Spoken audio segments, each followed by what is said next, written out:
মৃত্যু স্বামীকে ৫ বছর পর অন্য একটা মেয়ের সাথে দেখে আমি অনেক অবাক হয়ে গেছিলাম। আমার স্বামী ছিলেন একজন প্রবাসী। তার সাথে বিয়ে হওয়ার ১০ দিনের মাথায় সে বাহিরে চলে যায়। তারপর সে একটানা ৩ বছর থাকে, তারপর দেশে আসে। দেশে এসে সে ২ মাসের মতো থাকে। তখন আমাদের বাচ্চা কনসেপ্ট করছিল। আমাদের বিয়েটা হয়েছিল পারিবারিকভাবে। আমার শাশুড়ি কিংবা স্বামী কেউই আমাদের বিয়েতে রাজি ছিল না। শুধুমাত্র আমার শ্বশুরের পছন্দে বিয়েটা হয়। তো বিয়ের পর আমার স্বামী ঠিকঠাক হয়ে যায়, সে আমাকে ভালোবাসে।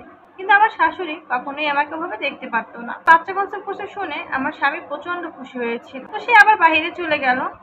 তো দেখতে দেখতে আমার বাচ্চাও হলো। আমার স্বামী ভীষণ খুশি হলো। বাচ্চার বয়স যখন ১ মাস, তখন হঠাৎ করে একদিন শুনতে পেলাম আমার স্বামী একটা অ্যাক্সিডেন্ট করছে। তার কিছুক্ষণ পর খবর আসলো আমার স্বামী পৃথিবীতে নেই। এটা শোনার পর আমরা সবাই অনেক কষ্ট পেয়েছিলাম। তখন আমি চেয়েছিলাম আমার স্বামীকে শেষবারের মতো দেখতে, তাকে দেশে নিয়ে আসতে। কিন্তু আমার শ্বশুর শাশুড়ি কেউই চায়নি। আমার শাশুড়ি বলে বসলো, এত দূর থেকে নিয়ে আসার কি দরকার, শুধু শুধু কতগুলো টাকা খরচ হবে। আমি যে একটা জোর দিয়ে বলবো তারও কোনো আমার উপায় ছিল না। ওইখানে বসেই তার শেষ বিদায় হয়ে গেল। খুব ভেঙে পড়েছিলাম। বাচ্চা ছোট ১ মাসে, কি করব কি না করব কোনো উপায় ছিল না। খুব কষ্ট হচ্ছিল।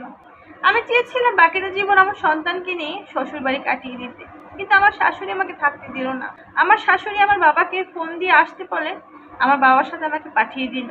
আর আমার বাবাকে বারবার বলে দিল আমি কিংবা আমার মেয়ে যেন আমার শ্বশুর বাড়ি আর পাড়া না দেয়। আমার বাবা আমাকে নিয়ে গেল। আমার বাবার অবস্থা খারাপ হলেও আমার বাবা আমাকে অনেক ভালোবাসতো। আমরা ২ বোন ১ ভাই ছিলাম। আমার ভাই সবার বড়। সে চাকরি করতো আর বাবা কৃষিকাজ করতো। সেখান থেকে আমাদের সংসারটা চলতো।